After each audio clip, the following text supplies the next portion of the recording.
النهارده هنقارن ما بين كل سكنات فيت من الأسوأ للأحسن. نبتدي الأول بداي لايت ستار فيت. السكن ده جاي من سيزون 10، والسكن ده الصراحة مش عاجبني، ما فيش أي حاجة فيه تدعو للاهتمام الصراحة. شكله وحش، شكله وحش أوي. نيكست وي هاف كوزميك فيت. ده أول سكن جالي للشخصية من مسيرتي كلها. سكن حلو بس مش أحسن حاجة. اللي بعديه ستار كوماندر فيت. السكن ده بيجي من سيزون 5 برايم. والصراحة السكن مش وحش، ولكن برضه مش احسن حاجه. زي ما قلت احنا بنرتب بالترتيب من الاسوأ للافضل.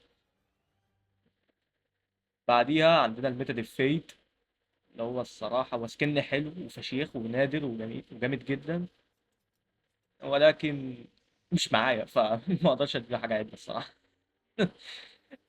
نيكست اب عندنا الكوزي سويتر فيت. السكن ده انا الكود بتاعه على مجالي كان كود الماف سكواد، كان بعد ما الايفنت بتاعه اتشال بدقيقتين. انا كنت عايز اتشال ساعتها. ما علينا. نيكست دارك ارتس فيت. السكن ده الناس كلها بتلعب بيه حاليا، ولكن بالنسبة لي هو برضه مش أحسن سكن. نيكست أب عندنا الفيناين فيت. السكن ده رايق جدا، نادرا ما بتلاقي حد بيلعب بيه، ولكن سكن نقي جدا.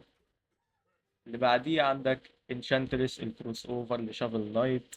كروس اوفر جامد جدا، وانا بلعب بيه، وهتلاقي كل اللي بيمينوا فيت بيلعبوا بيه، ما عدا كام واحد ملناش دعوه بيه.